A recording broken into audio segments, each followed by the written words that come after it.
Hello everyone. आज हम पढ़ेंगे अटॉर्नी जनरल ऑफ इंडिया के बारे में। तो ये एक कॉन्स्टिट्यूशनल पोस्ट है, ठीक है। तो इस पोस्ट के बारे में, अगर कॉन्स्टिट्यूशनल पोस्ट है तो आर्टिकल होगा, तो कौन सा आर्टिकल है? आर्टिकल 76। फाइन, तो हम याद रखेंगे 76 आर्टिकल किसके लिए? ईजी के लिए, अटॉर्नी जनरल ऑफ इंडिया के लिए, ठीक है।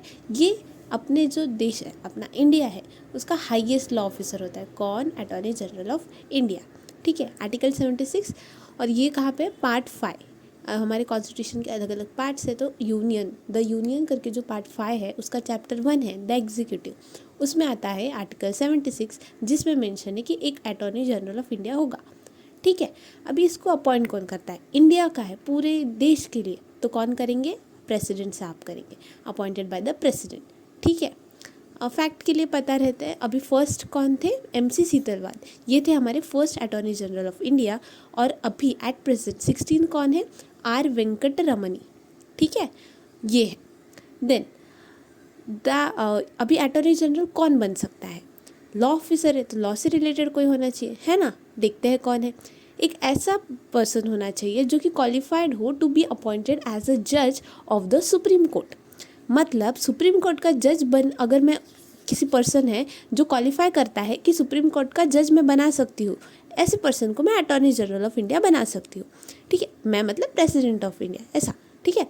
तो सुप्रीम कोर्ट का जज कौन बन सकता है? जो कि फर्स्ट कंडीशन सिटीजन हो इंडिया का, सेकेंड कंडीशन किसी हाई कोर्ट का जज रहा हो फॉर 5 years, या तो किसी हाई कोर्ट का एडवोकेट रहा हो फॉर 10 years। कोई भी हाई कोर्ट हो देश का, उसमें 5 साल के लिए जज रहे हो, या फिर ठीक है, किसी हाई कोर्ट में एडवोकेट हो 10 साल के लिए, ठीक है। मतलब अभी एडवोकेट छोटी पोजीशन, तो एडवोकेट का एक्सपीरियंस 10 साल का होना चाहिए, या तो हाई कोर्ट के जज का 5 साल का होना चाहिए, ठीक है। या जो प्रेसिडेंट साहब की नज़रों में एक एमिनेंट जूरिस्ट होने चाहिए, ठीक है, मतलब लॉ का अच्छा खासा नॉलेज होना चाहिए। ऐसे पर्सन को ही सुप्रीम कोर्ट का जज बनाया सकता है। तो सेम कंडीशंस में ऐसे पर्सन को ही अटॉर्नी जनरल ऑफ इंडिया बनाया जा सकता है, ठीक है। इनका टर्म कॉन्स्टिट्यूशन में फिक्स नहीं होता, ठीक है। कॉन्स्टिट्यूशन में इसके बारे में मेंशन ज़रूर है, लेकिन इनका टर्म फिक्स नहीं है। तो कब आते हैं, कब जाते हैं, कौन डिसाइड करेगा? जो अपॉइंट कर रहा है, यानी कि प्रेसिडेंट। तो they hold office during the pleasure of the president, okay. और इनको कैसे निकाला जाएगा ये भी कॉन्स्टिट्यूशन मेंशन नहीं करता है, ये हमें याद रखना है, ठीक है। कोई ग्राउंड फॉर रिमूवल नहीं है, ना प्रोसीजर बताई गई है कि अटॉर्नी जनरल को कैसे निकालना है। इनका टर्म भी नहीं बताया गया है कॉन्स्टिट्यूशन में। रेजिग्नेशन ये किसको दे सकते हैं? जिन्होंने इनको अपॉइंट किया, यानी कि प्रेसिडेंट साहब को, ठीक है। कन्वेंशन ये है, मतलब ऐसे रीत है, ऐसा ट्रेडिशन है कि जब ना गवर्नमेंट चेंज हो जाती है ना, तो गवर्नमेंट जब काउंसिल ऑफ मिनिस्टर रिज़ाइन कर देते हैं तो उनके साथ ये भी रिज़ाइन करते हैं, तो रिप्लेस हो जाती है, तो ये भी रिप्लेस हो जाते हैं। क्यों ऐसा? क्योंकि प्रेसिडेंट साहब खुद से काम थोड़ी कोई करते हैं, उनको एडवाइस दी जाती है ना। कुछ डिस्क्रिशनरी पावर्स है प्रेसिडेंट के, लेकिन प्रेसिडेंट को जब अटॉर्नी जनरल को अपॉइंट करना है तो वो किसकी एडवाइस पे अपॉइंट करेंगे? काउंसिल ऑफ मिनिस्टर्स की एडवाइस पे अपॉइंट करेंगे अटॉर्नी जनरल को। अगर इन्होंने एडवाइस दी है, उस बंदे को अपॉइंट किया है, तो इनके जाते ही वो बंदा भी चला जाएगा, ठीक है। रिम्यूनरेशन, सैलरी वगैरह ये भी फिक्स नहीं होती। कौन बताएगा? प्रेसिडेंट साहब। तो प्रेसिडेंट साहब टर्म बताएंगे, अपॉइंट करेंगे, रेजिग्नेशन लेंगे, सैलरी भी बताएंगे, ठीक है। तो इर्द गिर्द इनकी दुनिया अटॉर्नी जनरल की, प्रेसिडेंट के अराउंड घूमती है। ड्यूटीज़ क्या क्या है? ये एडवाइस दे सकते हैं किसको? गवर्नमेंट ऑफ इंडिया को लीगल मैटर्स पे। कौन एडवाइस देगा? अटॉर्नी जनरल, जो कि प्रेसिडेंट इनको बोलते हैं कि दीजिए, ठीक है, रेफर करते हैं प्रेसिडेंट। ऐसी कोई लीगल कैरेक्टर की ड्यूटीज़ है जो इनको प्रेसिडेंट असाइन करेंगे, और ऐसे फंक्शंस जो प्रेसिडेंट ने इनको बताए हैं, लीगल कैरेक्टर की ड्यूटीज़, फंक्शंस जो प्रेसिडेंट ने नहीं, देखो फंक्शंस प्रेसिडेंट ने असाइन किए हैं, लेकिन इन पे कुछ कॉन्स्टिट्यूशन से कोई फंक्शंस है कि अटॉर्नी जनरल को ये काम है, या कोई एनी अदर लॉ के हिसाब से कोई पार्लियामेंट लॉ बना रहे तो उसमें कोई अटॉर्नी जनरल का फंक्शन है, वो सारे फंक्शन अटॉर्नी जनरल को निभाने हैं। फिर लीगल कैरेक्टर पे कोई केसेस होंगे, वो प्रेसिडेंट ने रेफ़र किए हैं, वो इनको ड्यूटीज़ परफॉर्म करनी है, प्लस एडवाइस देना है लीगल मैटर्स पे, जो कि प्रेसिडेंट ने रेफ़र किए, ठीक है। फिर क्या प्रेसिडेंट ने क्या क्या ड्यूटीज़ दी है अटॉर्नी जनरल को? कि आप गवर्नमेंट ऑफ इंडिया के बिहाफ पे अपीयर करना है आपको सारे केसेस में। सुप्रीम कोर्ट में जब भी गवर्नमेंट ऑफ इंडिया किसी केस से कंसर्न्ड है, गवर्नमेंट ऑफ इंडिया, तो आप हमारे बिहाफ पे लड़ोगे। आप हमारे बिहाफ पे कौन जाएगा? अटॉर्नी जनरल जाएंगे सुप्रीम कोर्ट में, ठीक है। To represent the government of India in any reference made by the president to the supreme court under article 143 of the constitution. Article 143 जो है कॉन्स्टिट्यूशन का, ठीक है, हमने इसके बारे में अच्छे से पढ़ा था सब्सटेंशियल क्वेश्चन ऑफ लॉ वाली वीडियो में, आपने नहीं देखा है तो डिस्क्रिप्शन में लिंक है, ठीक है। तो उसमें क्या बताता है कि प्रेसिडेंट कोई केस को सुप्रीम कोर्ट को रेफर कर सकता है, ठीक है। तो वो कर सकते हैं, तो वहाँ पे गवर्नमेंट की तरफ से रिप्रेजेंट कौन करेगा, गवर्नमेंट ऑफ इंडिया को रिप्रेजेंट करेंगे अटॉर्नी जनरल साहब, ठीक है। Then to appear when required by the government of India in any high court in any case in which the government of India is concerned। कोई high court में ऐसी कोई case चल रही है जिसमें गवर्नमेंट ऑफ इंडिया कंसर्न है, तो हर बार तो ये नहीं जाएंगे, लेकिन जब गवर्नमेंट ऑफ इंडिया खुद इनको बोले कि आप जाओ हम, तो ये जाएंगे, ठीक है, हाई कोर्ट में हो किसी भी गवर्नमेंट ऑफ इंडिया को लेके कंसर्न। अभी इनके कुछ राइट्स और लिमिटेशंस देखते हैं, ये इंपॉर्टेंट है। देखो, अटॉर्नी जनरल को राइट ऑफ ऑडियंस है सारे कोर्ट में, देश में, अपने देश में, पूरे इंडिया में जितने सारे कोर्ट्स हैं ना, उन सब में ये राइट ऑफ ऑडियंस है, मतलब ये वहाँ बैठ के सुन सकते हैं, ठीक है। तो राइट ऑफ ऑडियंस है इनको सारे कोर्ट्स में, ठीक है। राइट टू स्पीक कहाँ पे ये बोल सकते हैं और पार्ट ले सकते हैं, दोनों हाउसेस ऑफ पार्लियामेंट, यानी कि लोकसभा और राज्यसभा दोनों में, फाइन।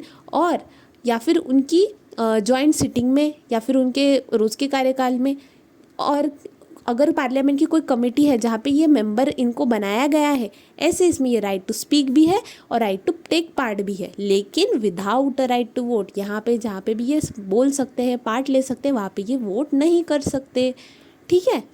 देन इनको सारे प्रिविलेजेस, अभी देखो, बैठ सकते हैं, बोल सकते हैं, भाग ले सकते हैं, तो इनको सारे प्रिविलेजेस और इम्यूनिटीज़ भी दी जाती है जो कि एक मेंबर ऑफ पार्लियामेंट MP को मिलेंगी, ठीक है। अभी इनके पोस्ट के ना कुछ, अभी राइट्स तो हो गए, तो लिमिटेशंस भी कुछ होंगे, है ना। तो लिमिटेशंस क्या है वो देखते हैं। लिमिटेशंस क्यों बताए गए हैं?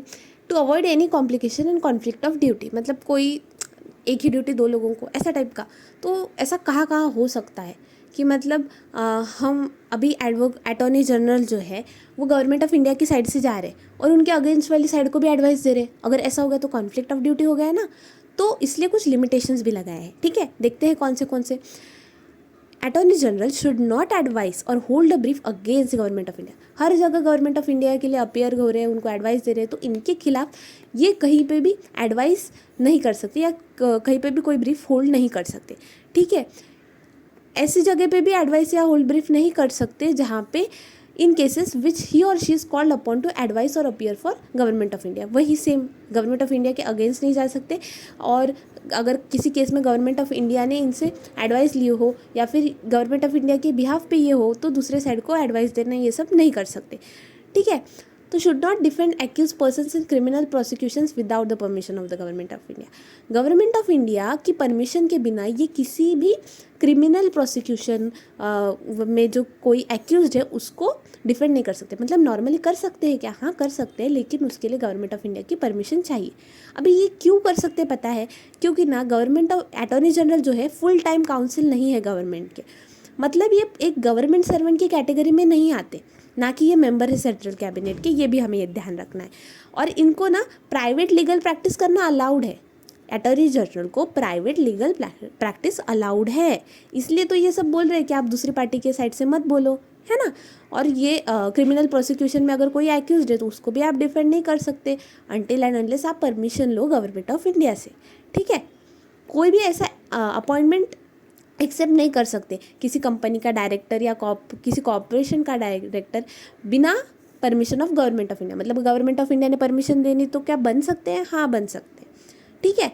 Should not advise any ministry or department of government of India or any statutory organisation or any PSU public sector undertaking unless the proposal or reference in this regard is receive through ministry of law and justice department of legal affairs. मतलब जब तक ministry of law and justice department of legal affairs इन्होंने नहीं बोला है कि आप एक किसी पर्टिकुलर मिनिस्ट्री को या किसी डिपार्टमेंट को आप एडवाइस करो, या फिर कोई स्टैट्यूटरी बॉडी है, स्टैट्यूटरी मतलब लॉ में बनी है, बराबर हमने पढ़ा है, तो स्टैट्यूटरी बॉडी को या फिर कोई पब्लिक सेक्टर अंडरटेकिंग को आप एडवाइस करो, ऐसा जब तक ये लोग नहीं बोलेंगे ना तब तक अटॉर्नी जनरल एडवाइस नहीं कर सकते, ठीक है।